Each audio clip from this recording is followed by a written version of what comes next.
Bonjour, c'est avec plaisir que je vais vous parler du pardon parce que nous allons entamer un sujet qui peut être très intéressant parce que c'est, malgré ce qu'on pourrait penser, ce n'est pas forcément un sujet spirituel.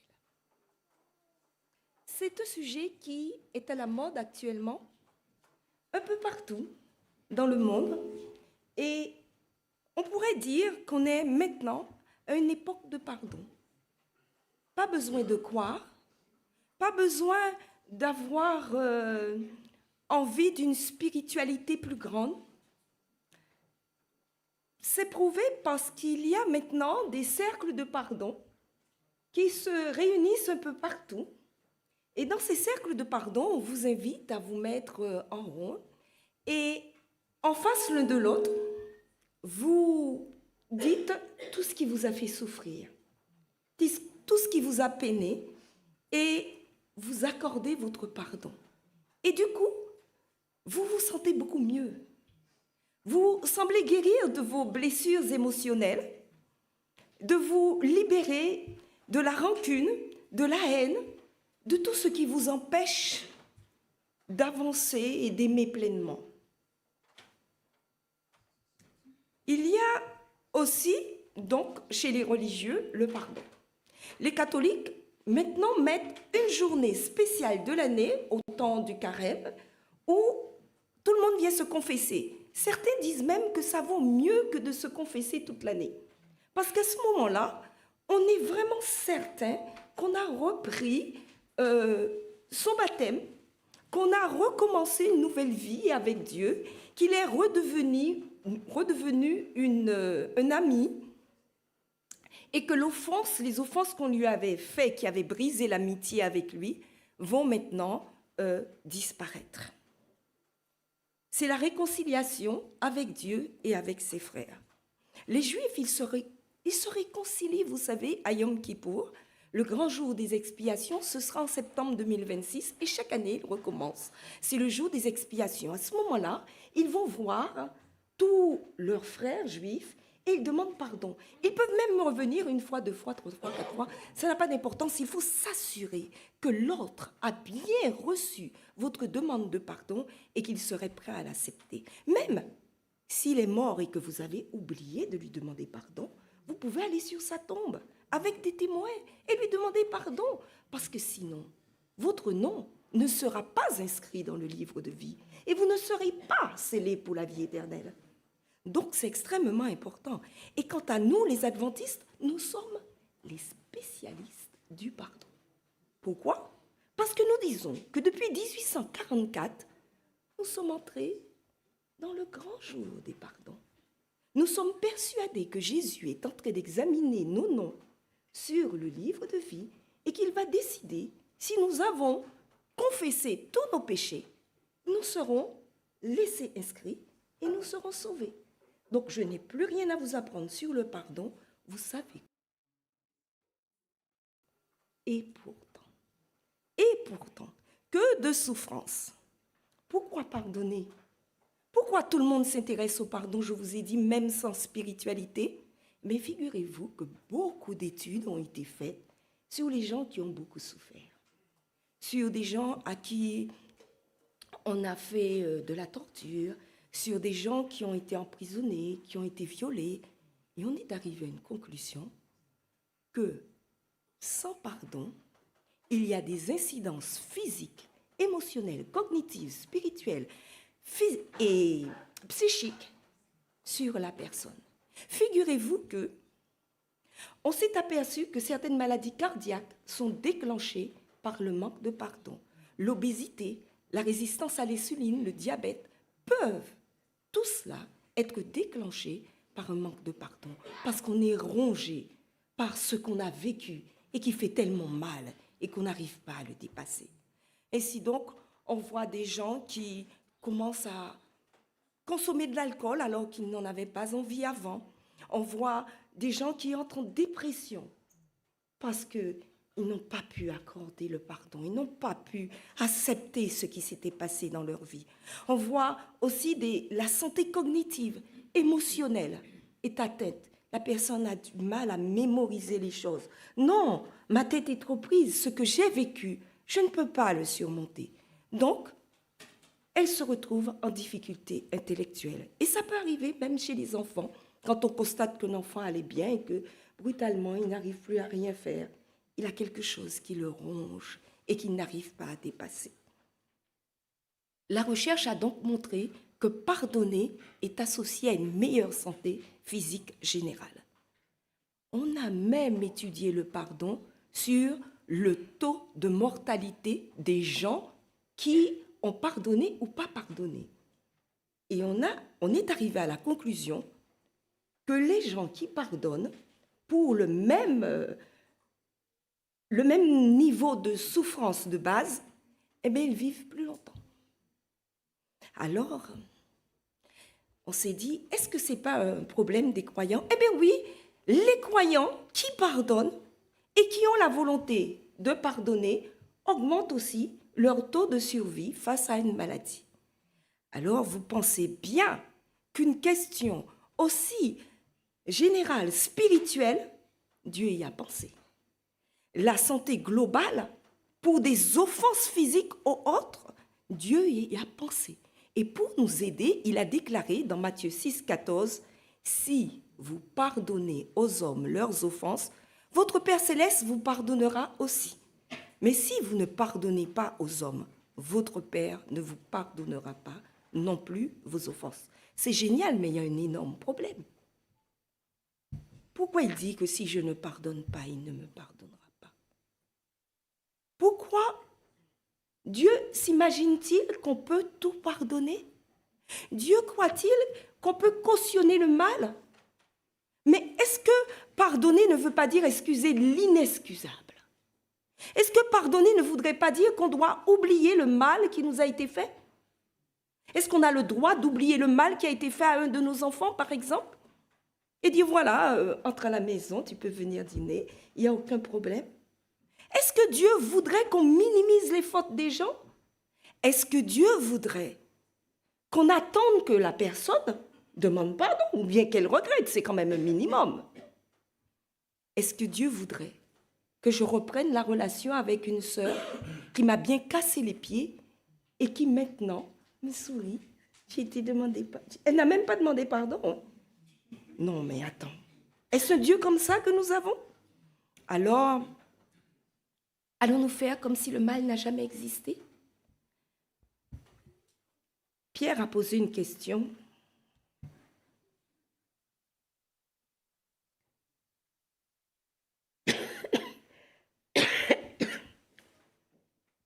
Comme je l'ai dit, j'ai eu mal à la gorge toute la semaine, alors je risque de m'interrompre plusieurs fois.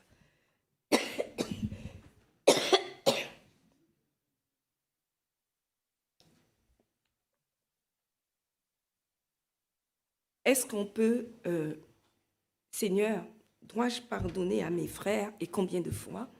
Il a dit à mes frères, pas à mes ennemis quand même. Et alors, quand on croit avoir pardonné,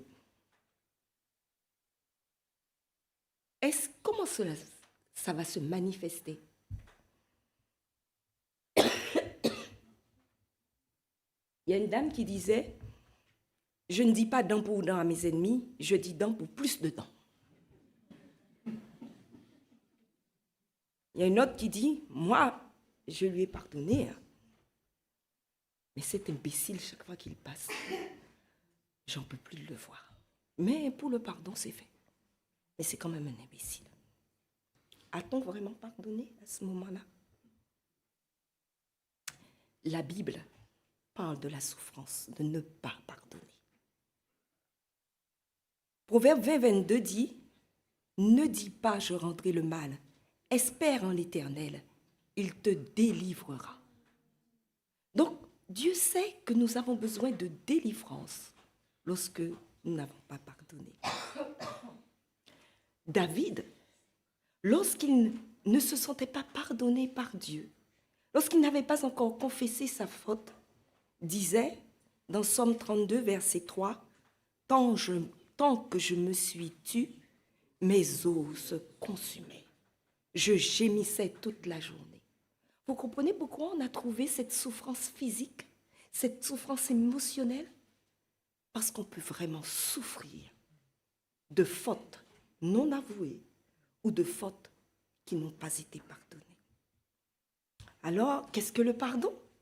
C'est passer par-dessus, remettre une dette, ne plus en vouloir à l'autre d'une offense. Mais c'est un choix de chaque instant alors. Puisque, imaginez, Dieu dit dans Romains 3, 23, tous sont péchés et sont privés de la gloire de Dieu. Personne n'est épargné par la faute. Nous vivons près de personnes qui nous offensent, qui nous embêtent, à qui nous en voulons sans arrêt. Et Dieu dit, oui, vous allez vivre une vie de non-pardon, de pardon, tous concernés. Mais nous avons des normes, nous avons des valeurs. Notre voisin ne respecte même pas le fait qu'on lui a déjà dit ne pas faire ce que son chien passe devant la maison pour. Est-ce que nous vivons le pardon? Comment nous sentons-nous par rapport à tout cela? On a trouvé aussi dans les études que pardonner, ne pas pardonner, active le circuit de la récompense. Vous savez ce que ça veut dire? Que nous vivons dans l'espoir qu'un jour, la personne sera punie. Et du coup, nous, à notre tête, nous nous accrochons au non-pardon pour avoir un jour le plaisir de voir que cette personne sera punie. Et en plus, on ne va pas se rendre complice d'une injustice. Si vous dites, il faut me rapprocher, ok. Il faut ne pas, quand quelque chose a été fait, ne pas dire, ah, il faut lui pardonner. Il a renversé, je ne sais pas moi, une vieille dame ou un enfant, et voilà, il y a une catastrophe. Et on va dire, il faut pardonner, il faut pardonner. Mais non, on ne peut pas se rendre complice d'une injustice. On a un devoir aussi envers celui ou celle qui n'est plus là. La personne est morte. Il n'y a plus personne pour défendre donc sa mémoire. Nous allons dire pardonnons à son bourreau. Et pourtant, tant qu'on refuse de pardonner, on maintient volontairement un lien très fort avec la personne qui nous a fait du mal. Vous vous rendez compte? Les homosexuels, il arrive souvent que lorsqu'on regarde leur parcours de vie, il y a un homme ou une femme qui leur a fait du mal, et ils disent du coup, plus jamais je ne voudrais qu'un homme s'approche de moi. Plus jamais je ne voudrais qu'une femme s'approche de moi. Pourquoi? Toute leur vie, ils vont donc vivre avec cette personne qui leur a fait du mal et ça les a rendus inaptes à ouvrir leur cœur à une autre personne. Alors, c'est vraiment un rétrécissement à la capacité d'aimer. En attendant, c'est à nous que nous faisons du mal lorsque nous gardons la rancune. C'est difficile de pardonner. Vous savez, j'ai 3 garçons. Un de mes 3 garçons disait, il était tout petit, il avait 3 ans, dis pardon, tu as mal fait. Je ne peux pas, j'ai mal à la gorge. Mais si tu peux dire je peux pas, j'ai mal à la gorge, tu peux dire pardon. Non maman, c'est vrai, j'ai mal à la gorge. Que c'est dur d'entrer en soi-même et de reconnaître qu'on doit demander pardon. Accepter que les autres demandent pardon et leur pardonner. Que c'est dur de se pardonner. Imaginez, dans l'église, il y a des cas tels. Je me rappelle qu'une jeune fille a été amenée par un jeune homme adventiste dans l'église. Elle s'aperçoit qu'elle est trompée. Elle refuse de continuer cette relation, mais elle devient adventiste. Elle va se plaindre et le jeune homme va se plaindre au comité d'église et dit, mais, soi-disant, elle s'est baptisée et depuis qu'elle est baptisée, elle ne me parle plus. Qu'est-ce que le comité d'église doit faire? Aller dire à cette jeune fille, mais comment tu es baptisée? Oublie, invite-le chez toi, remets-le dans... Et elle dit, non, je ne peux pas. Je sais qui il est. A-t-elle tort? A-t-elle raison? Je vais vous raconter une histoire vraie, mais tellement improbable. Un père découvre qu'un de ses enfants est menteur, voleur, meurtrier. Et que si cet enfant se fait arrêter un jour, il sera condamné à coup sûr à la prison et voire à la peine de mort. Cet homme réfléchit, il refuse cette perspective, il dit non, moi je préfère mourir à la place de mon enfant. Je vais voir le juge. Est-ce que vous accepteriez que je prenne la place de l'enfant? Et le juge dit oui, mais c'est horrible. L'enfant est informé, il est indigné de voir l'attitude du père, il sait que son père est influent, il est riche, il est intelligent. Il aurait pu soudoyer le juge. Il aurait pu payer une rançon. Il aurait pu même s'arranger pour que le juge soit remplacé, destitué. Et le père dit, non, non, moi je le dénonce et je viens mourir. Trop, c'est trop. Le fils pense, le père n'est pas valable. Et au jour de l'exécution, son fils est là, sans pitié. Il s'indigne, il a honte de celui qu'il voit maintenant comme misérable. Et il entend ce père s'adresser au bourreau et dire, Luc 23, 34, « Père, pardonne-leur, car ils ne savent ce qu'ils font. » Il se partageait ses vêtements en tirant au sort. Comment? Il a déjà pardonné, mais on est encore en train de le clouer. Comment peut-on pardonner pendant qu'on souffre? Quelle folie! Il n'a pas attendu de ne pas être entre les mains de ses bourreaux. Il n'a pas attendu qu'ils soient désolés, qu'ils aient des remords. Mais c'est fou! Le malfaiteur à côté de lui, il a dit, pour nous c'est justice. Luc 23, 41, « Car nous recevons ce qu'ont mérité nos crimes. Mais celui-là n'a rien fait de mal. » Non, mais il est en train de mourir et qu'est-ce qu'il dit? « Tu seras avec moi dans le paradis. » Non, mais son père ne lui a pas répondu parce qu'il s'est tellement bien comporté en acceptant de mourir pour les autres. Son père aurait dû faire un éclat et dire, « Voilà, Le père n'a pas répondu.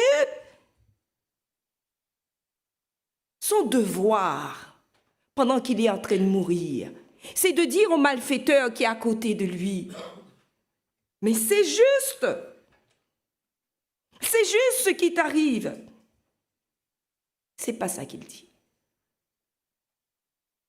Vous savez, je suis psychologue et tous les psychologues savent que ce n'est pas au moment de l'offense, pendant que la personne est en train de souffrir, qu'on doit lui demander de pardonner. Ça n'a pas de sens. Le pardon, c'est une élaboration. Et je vais donc vous montrer cette élaboration telle que l'homme le conçoit. La première chose pour qu'il y ait pardon, il faut qu'il y ait arrêt de la souffrance. Vous ne pouvez pas, pendant que la personne est dans la violence, subit une violence, lui demander de pardonner. La deuxième chose, c'est reconnaître l'existence d'un préjudice. Il faut qu'elle puisse s'exprimer et dire « voilà ce dont j'ai souffert ». La troisième chose, c'est qu'elle puisse donner libre cours à sa colère. Comme ça, elle se dégage en disant « voilà, ça, c'est pas normal, c'est indigne ».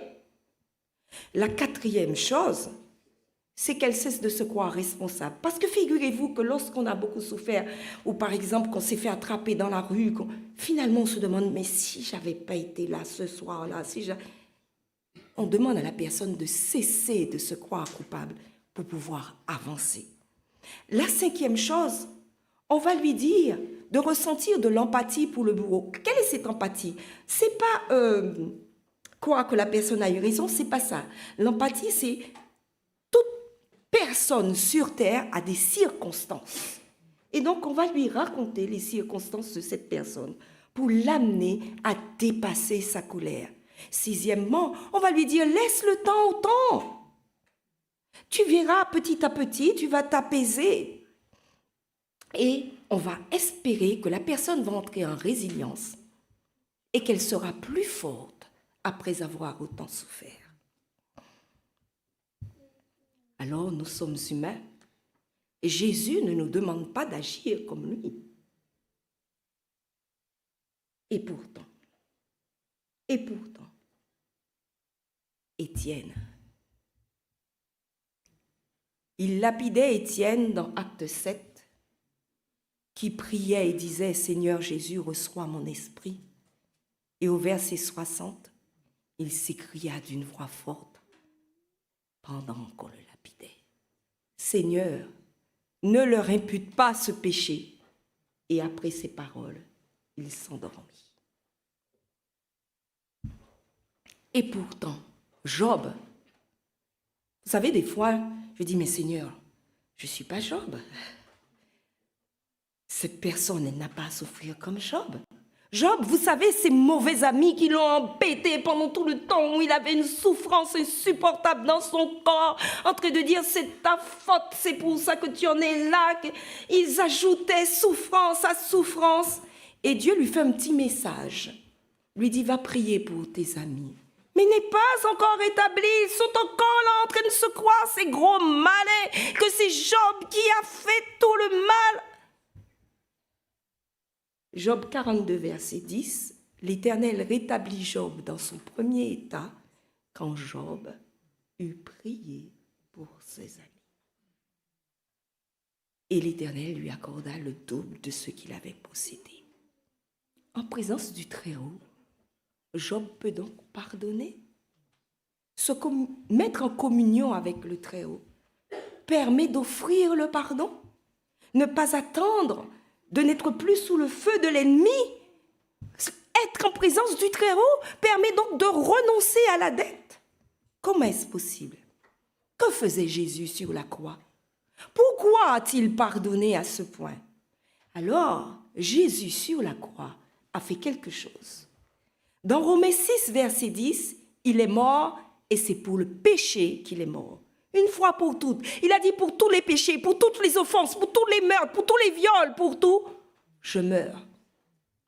Une deuxième chose. Acte 5, 31.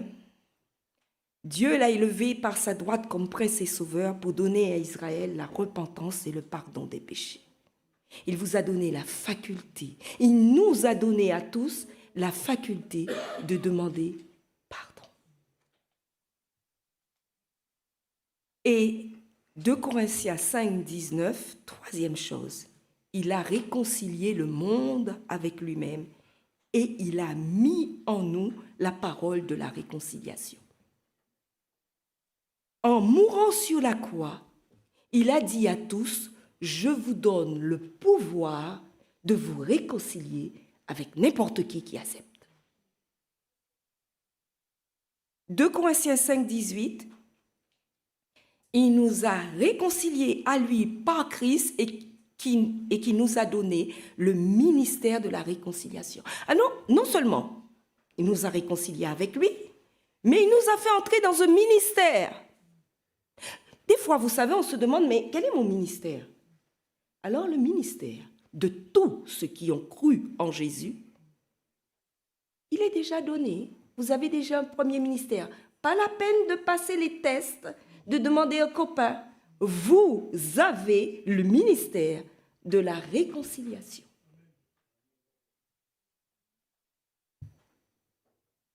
Et on se dit, d'accord. C'est sûr ça? 2 Corinthiens 5, 17. Si quelqu'un est en Christ, il est une nouvelle créature. Voilà le contexte du ministère de la réconciliation. Les choses anciennes sont passées. Voici toutes choses sont devenues nouvelles. Et tout cela vient de Dieu qui nous a réconciliés avec lui par Christ et qui nous a donné le ministère de la réconciliation. Voilà le contexte. Toute personne qui dit qu'il est en Christ, qu'elle est en Christ une nouvelle créature, a ce ministère.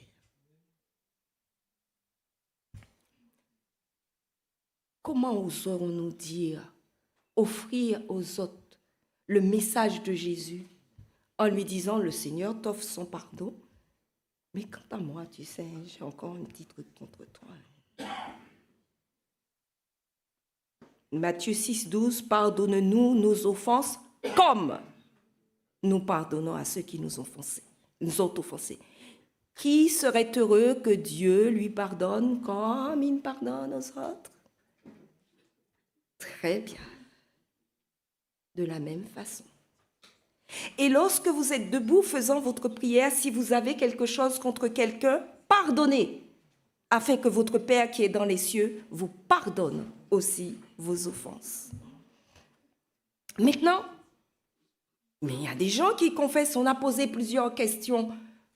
Pour qui Christ est mort? Jean 2, 2. Il est lui-même, c'est 1 Jean 2, verset 2, je crois.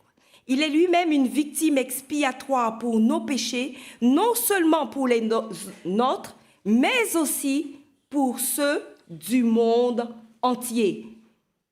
Jésus est mort pour qui? Pour le monde entier. Donc quand quelqu'un a péché contre vous, sachez que Jésus est déjà mort pour lui. Pour ses péchés aussi. Ça ne veut pas dire qu'il ira au ciel. Ça ne veut pas dire qu'il est réconcilié avec Dieu. Mais ça veut dire que ce péché-là, vous n'avez pas à le porter sur votre dos toute votre vie. Jésus a déjà décidé, je suis mort pour ce péché-là aussi. Nous devenons des imitateurs de Christ. Quand c'est possible, nous pardonnons toujours. Et quand c'est possible, nous essayons de nous réconcilier. Avec qui? Avec vous déjà. Parce qu'on a nos fautes, on a nos tristesses, on a nos douleurs. Et Dieu dit, je te pardonne. Avec notre famille.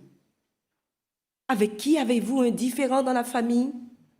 Je te pardonne. Je ne me conduis pas en fonction du fait que tu fais des bêtises, que tu m'enquiquines, que tu es insupportable. Je me conduis de façon à ce que tu vois que je n'ai que maître, Christ. Mes frères en Christ, je te pardonne. Dieu t'a déjà pardonné. Je ne vais pas porter sur mon dos la relation avec toi. Je n'ai rien à faire de cela. Je te pardonne. Mes voisins, ils savent déjà que quel que soit ce qu'ils font, moi, je ne vais pas rendre le mal pour le mal. Je te pardonne. Mes collègues, ils sont pardonnés. Tous, ils sont pardonnés. Figurez-vous que j'ai grandi en face d'une voisine qui nous détestait. Je ne sais pas exactement pourquoi. C'était une personne instruite qui était fonctionnaire au tribunal. Et pendant toute mon enfance, cette dame persécutait la maison en face d'elle, qui était la maison de mes parents.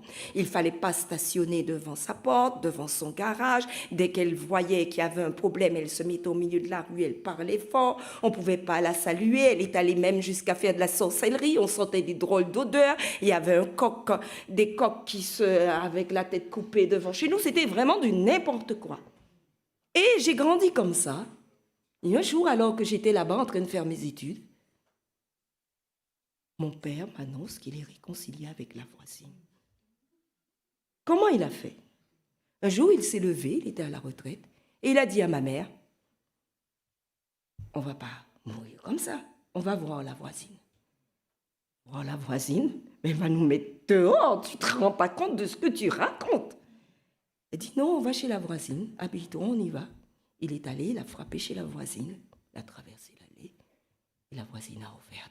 Elle s'est mise à trembler de tout son corps. Elle est devenue livide et l'eau coulait tellement la sueur était sur elle pour tant d'années qu'elle avait vécu avec cela.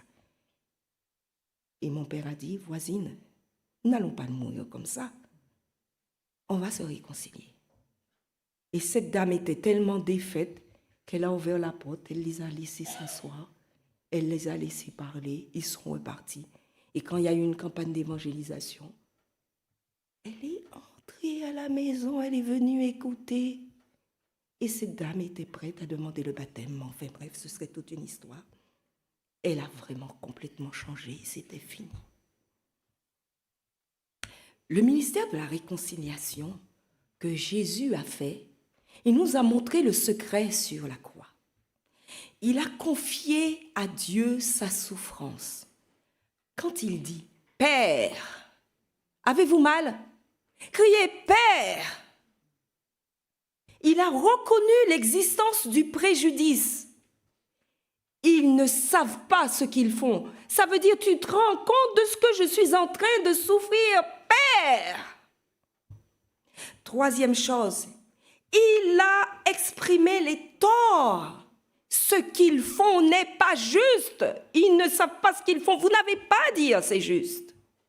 Quatrième chose, il est conscient que ce n'est pas sa responsabilité. On n'a pas à se charger. Dire, peut-être si je n'avais pas été là, si...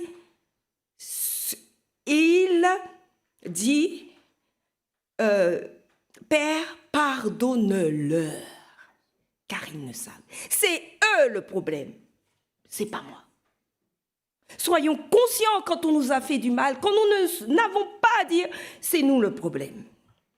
Ensuite, il a eu la fameuse empathie. Ils ne savent pas ce qu'ils font. S'ils savaient que leur destinée les aurait amenés à mourir à cause de cela, ils ne l'auraient pas fait. Et autour de nous, nous avons tous ces gens qui ne savent pas ce qu'ils font. Et nous disons, Père, pardonne-leur, car ils ne savent ce qu'ils font. Ensuite, il a laissé le temps au temps, parce qu'en appelant Père, il a appelé le juge, il a appelé le sauveur, il a appelé le créateur, qui leur donnera tôt ou tard leur destinée finale. Ensuite, il a été plus fort. Parce que maintenant qu'il a dit « Père, pardonne-leur ce qu'ils font », il ne va plus jamais s'adresser à ses bourreaux. Il va pouvoir se tourner vers le malfaiteur et dire « Tu seras avec moi au paradis ». Et il va pouvoir regarder sa mère et dire « Je te la confie ». Il n'a que faire des injures du monde, il les confie à son Père céleste. Ces principes peuvent s'incruster dans nos cœurs parce que par le Saint-Esprit, nous croyons que Dieu va nous convaincre de péché, de justice, de jugement. Ces principes qui doivent guider notre pardon sont au moins au nombre de 4. Nous savons, quand nous pardonnons, que la vengeance et la rétribution sont à Dieu. Nous savons que le pardon, c'est l'affaire d'une personne, de nous, et que la réconciliation, c'est l'affaire d'au moins 2 personnes. Donc le pardon, nous nous en chargeons. La réconciliation, si tu n'en veux pas. Nous savons que l'oubli ne concerne que les mauvais sentiments. Et ça, nous allons le voir. La rancune, la douleur, l'amertume. Mais quand on dit, mais tu as pardonné, oublie tout, c'est pas exact. Dieu ne va pas nous tirer une balle dans la tête pour retirer notre mémoire. Par contre, la douleur, la rancune, l'amertume, oui. Nous savons que le pardon n'empêche pas la justice. Vous croyez que les bourreaux qui ont mis Jésus et qui ne se sont pas repentis vont aller au ciel, au paradis avec lui? Non, pas du tout. Alors, revenons sur ces 4 principes. La vengeance et la rétribution, c'est à Dieu. C'est écrit maintes fois dans la Bible. Hein? Ne vous vengez point vous-même, Romains 12, 19. Bien-aimés, mais laissez agir la colère, car il est écrit « À moi la vengeance, à moi la rétribution ». Est-ce que Dieu vous a dit qu'il ne va pas venger et rétribuer? Jamais. Il dit « Laisse-le, moi, tu ne sauras pas y faire. C'est moi qui connais le cœur. » Exode 34. Il ne tient pas le coupable pour innocent. Ézéchiel 33, vous croyez que c'est une personne juste qui commet l'iniquité et donc Dieu va pardonner, va oublier même si cette personne se croit juste? Non, c'est écrit dans Ézéchiel 33, 13, « Lorsque je dis au juste qu'il vivra, s'il se confie dans sa justice et commet l'iniquité, toute sa justice sera oubliée. » Y a-t-il quelques vraiment, c'est des choses qui sont répétées sans arrêt dans l'Évangile. Nous pouvons faire confiance à Dieu. C'est encore répété dans Ézéchiel 18. Et pour le méchant, quand il ne se détourne pas de ses transgressions, il mourra. Mais le juste, il mourra aussi s'il ne se remet pas. Et donc,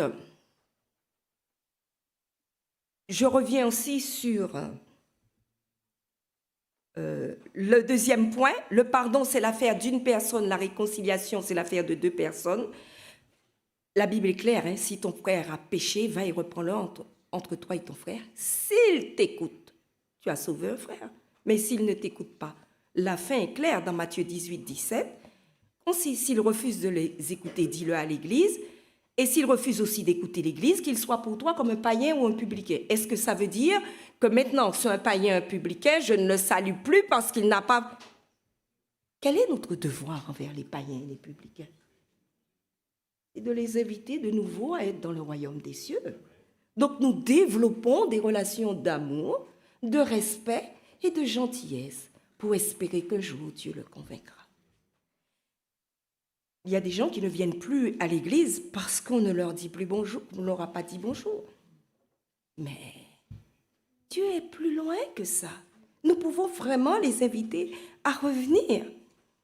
L'oubli, je vous dis, ne concerne que les mauvais sentiments, la douleur, la rancœur, l'amertume. Lévitique 19, 18. Je vous ai pris chaque fois un verset, mais ce sont des choses qui se répètent dans la Bible. Tu ne te vengeras point. C'est pas nous. Tu ne garderas point de rancune contre les enfants de ton peuple. Vous n'avez pas à être rancunier, selon Dieu. Tu aimeras ton prochain comme toi-même, je suis l'Éternel. Éphésiens 4, 31 va enfoncer le clou que toute amertume, toute animosité, toute colère, toute clameur, toute calomnie et toute espèce de méchanceté disparaissent au milieu de vous.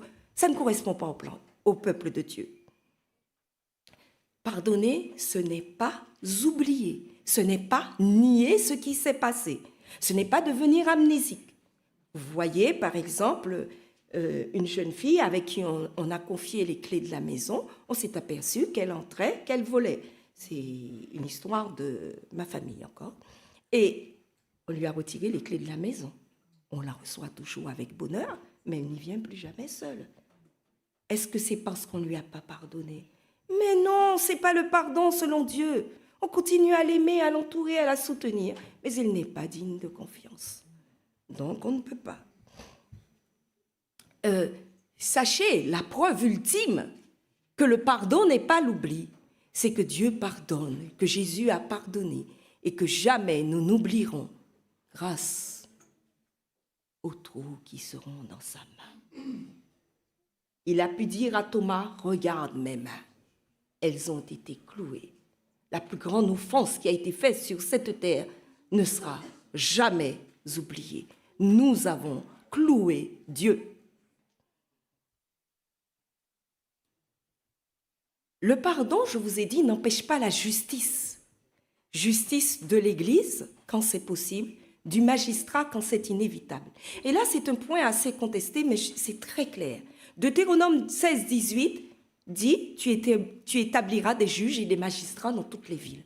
Donc, quand il y a un problème, même quand on pardonne, on peut dire à la personne, c'est pas juste ce qui se passe là, tu voles, tu fais n'importe quoi, je vais voir le juge pour qu'il arrête cela.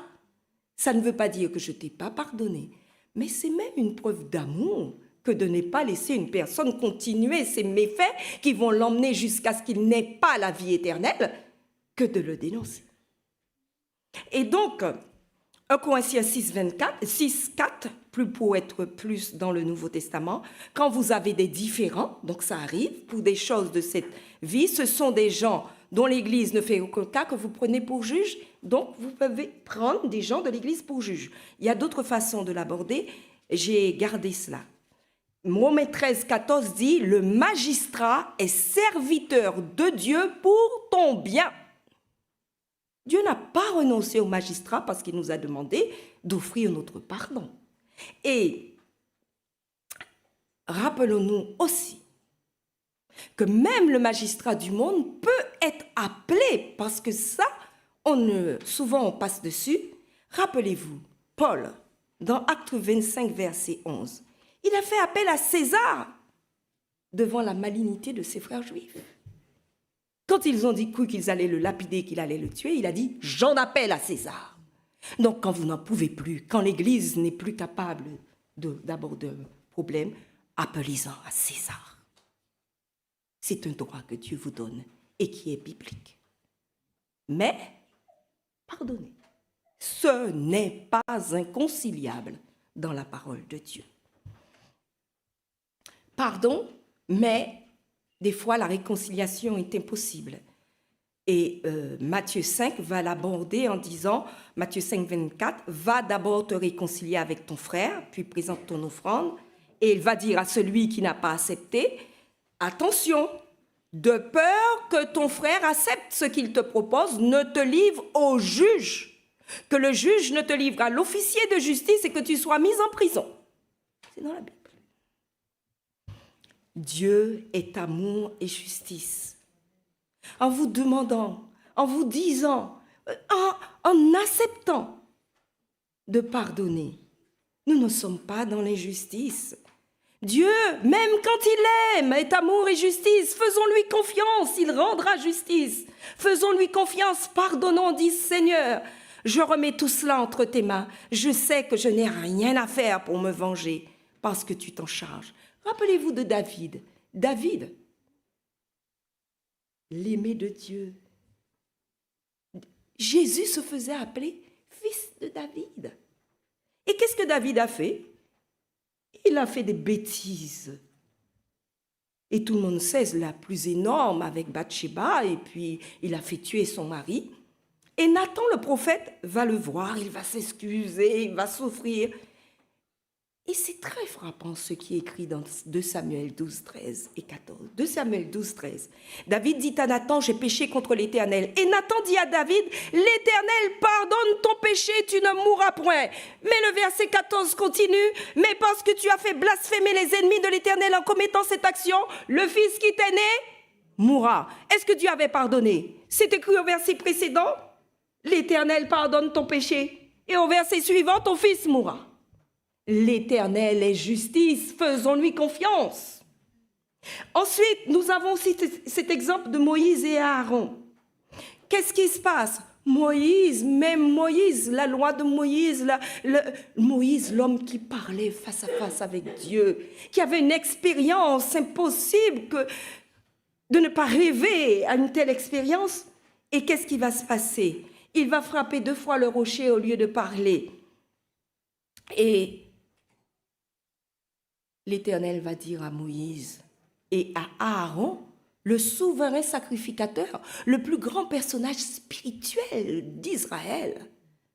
L'Éternel dit à Moïse et à Aaron dans Nombre 22, parce que vous n'avez pas cru en moi pour me sanctifier aux yeux des enfants d'Israël, vous ne ferez point entrer cette assemblée dans le pays. Mais non, Seigneur, c'est lui qui nous a conduits, qui a souffert pendant tout le temps, pendant que nous faisions des bêtises, que nous étions insupportables, qu'il a failli mourir, pleurer, on a menacé de le lapider. Il ne va pas entrer dans le pays? Non. Dieu est justice. Il veut que nous rendons un témoignage vrai. Et Moïse lui-même dit dans Deutéronome 3, 26, « L'Éternel s'irrita contre moi à cause de vous et il ne m'écouta point. L'Éternel me dit, c'est assez, ne me parle plus de cette affaire. » Et sur White écrit, « La censure divine qui fut immédiatement prononcée fut amère et très humiliante, mais leur repentir fut immédiat et profond, et Dieu accepta leur contrition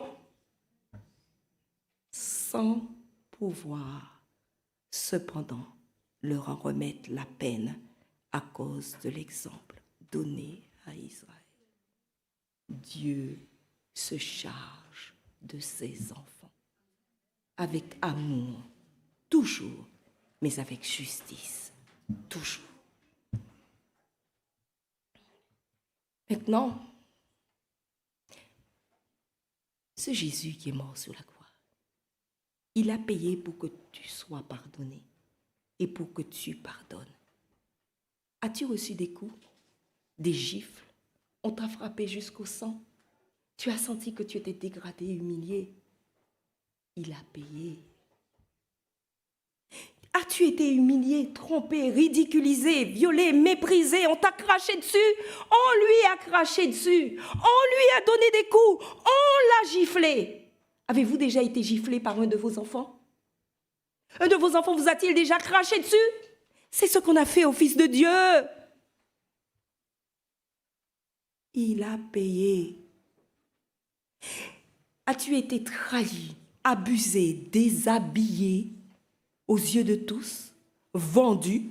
Ton corps a-t-il été exposé à un regard malveillant? On l'a déshabillé. On l'a vendu. On l'a exposé. Il a payé. Tu peux pardonner. Pardonner et demander pardon, pour toi, c'est un acte de foi parce que tu crois que Dieu est juste et bon. C'est un acte d'humilité. L'humilité, ce n'est pas seulement le jour de la Sainte Seine, c'est tous les jours. Dire Seigneur, j'accepte que je suis humain, que je suis faible, je pardonne. Notre orgueil doit cesser. Il doit céder face à l'humiliation du Fils de Dieu. Ne résistons pas par orgueil à accepter le pardon. Ne résistons pas par orgueil à demander pardon. Jacques 4, 5, croyez-vous que l'Écriture parle en vain? Jacques 4, 6, Dieu résiste aux orgueilleux, mais il fait grâce aux humbles. Humilions-nous, demandons pardon et acceptons le pardon. Et Dieu nous fera grâce. Êtes-vous prêts pour le ministère de la réconciliation? Pardonner, c'est reconnaître que le sacrifice de Jésus est suffisant.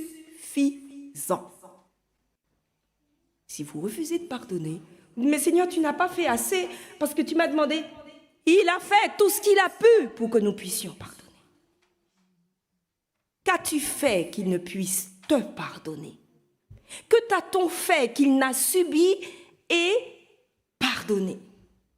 Il est mort à cause des souffrances que tu t'es toi-même des fois infligées.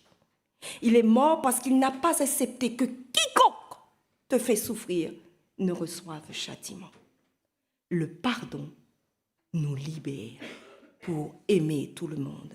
Éphésiens 4, 32, soyez bons les uns envers les autres, compatissants, vous pardonnant réciproquement comme Dieu vous a pardonné en Christ. Cet après-midi, ceux qui le désirent pourront me poser des questions et nous allons illustrer et continuer pour mieux comprendre le ministère de la réconciliation, si vous le voulez bien.